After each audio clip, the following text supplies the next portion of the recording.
Joe Dohar. I've been a resident of Middleburg Heights for a little over 40 years. Is that my picture? Yeah, wonderful. I'm a corporate jet pilot, world traveler. I've lived at 7474 Pearl for a little over 40 years, but my dad owned the house before that. Is it legal or permissible, or how can I say this, advisable for police officers to lie about a resident, to retaliate against them? And by the way, did you know Mayor Ehrenfeld, who was extremely close personal friends with my father? Because I started working at the West Side Market, where, you know, they had a stand for many decades when I was 5. Did you know Mark Fender? Yeah, Mark Fender used to work here. He used to work here. He was the police chief when he retired. Used to work here. Yeah. Well, also known as AKA the police chief. He wasn't. Doesn't mean anything now. He just used to work here. Did you know he almost died recently? No, I knew he fell off his bike. He broke some ribs and he just had his gallbladder removed. And he just drove down to visit his daughter in Florida, but he drove back. And I talked to him while he drove. And I went to Bible studies in his house for 3 years. Right. And then we moved it to another, and he doesn't go to Grace Church anymore. Oh, okay. But he's a close personal friend of mine. Are you recording me, sir? Are you recording me? No, this is a consensual conversation. I'm not really sure what we're talking about. It is a very cordial, what did you call it? A consensual? Consensual conversation. I don't have to talk to you. You don't have to talk to me. So I'm free to go. I'm not under arrest. You came up to me, sir. I was making a joke, sir. Are you a patrolman? Are you officer, lieutenant, chief, sergeant? I'm going to leave. This is pretty uncomfortable. I'm going to leave, and we have no reason to talk to you. I have a question for you. You've already answered one of them, I think. Okay. Is it permissible for a police officer to lie if he's pissed off at somebody and wants to arrest him or give him a ticket? Or I personally don't believe lying to somebody is the right thing to do at any time. There's one exception. I believe. That's my answer. Well, that's your answer. Here's my answer. If I was a police officer, which I'm not, but I am a first responder, I own an emergency water damage restoration company. This is one of my trucks. If I was a police officer, perhaps under Chief Fender's command, for example, and if I was investigating somebody because I thought they did a very terrible crime, let's say some guy, Bob, big fat guy or a skinny guy, whatever, let's say I thought he broke into Home Depot, or, by the way, the general manager of Home Depot, I met him this morning, and he gave me his personal... I have no idea what you're talking about, to be honest with you. Let me explain. I just made friends with him. He gave me his personal cell phone number. His name's Tony, the general manager of the store that we're in the parking lot of. But let's say somebody broke into Home Depot. I'm making up a hypothetical example. I'm telling you that I think there's at least one instance where a police officer should perhaps lie. If I think that that guy in the pickup truck right behind you is the one who broke in, and if I was a police officer investigating somebody broke in and stole a bunch of stuff, if his name was Ron, I would say, Ron, I happen to know because we have an eyewitness that you broke in. Now tell me what's going on. Now, even if I didn't really have an eyewitness, that might get him to say, all right, you got me. I was having a bad day. I drank, It's legal, and it's probably advisable for a police officer to lie in that for a detective, or also usually known as a police officer. But for a police officer to lie, and I'm not talking about you. I've never seen you before. I don't think you've ever seen me. Have you? I have no idea, sir. No. You're not sure if you've ever seen me? Not to my knowledge. Well, not to my knowledge have I ever seen you. But I thank you for your service. Thank you, sir. And I know that some people might use bad words. They maybe don't like police. And I don't like when they lie about me. But other than that, I realize you've taken an oath to protect and serve. And if it's okay with you, I will keep you in my prayers. Because in this crazy world we're living in, I know that if some bullets started flying, I'm going to run away. Because I don't have a gun or a bulletproof vest.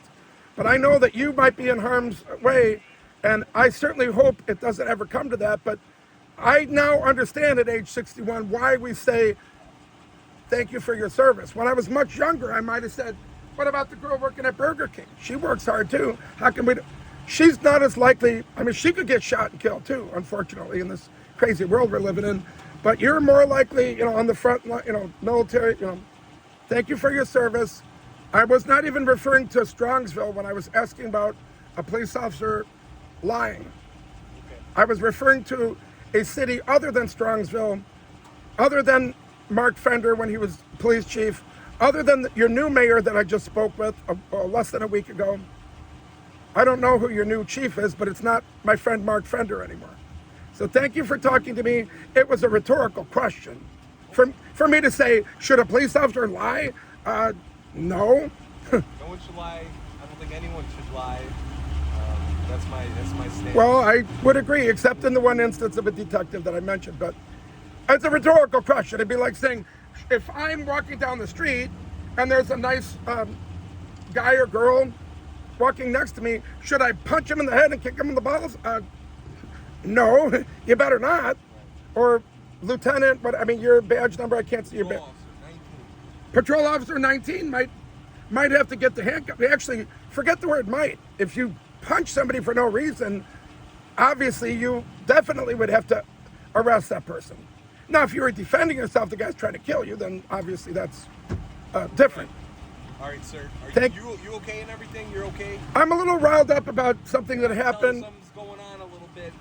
I have bipolar. Okay. I was born with it. Do you need anyone? You want No. me to get somebody for you to talk to or something No, like that? thank you for asking. There's other people with way better years than me. I have more friends than I'm a corporate jet pilot, a world traveler. I've been to 55 countries. I own my own business. I live right down the street, and I don't drink alcohol.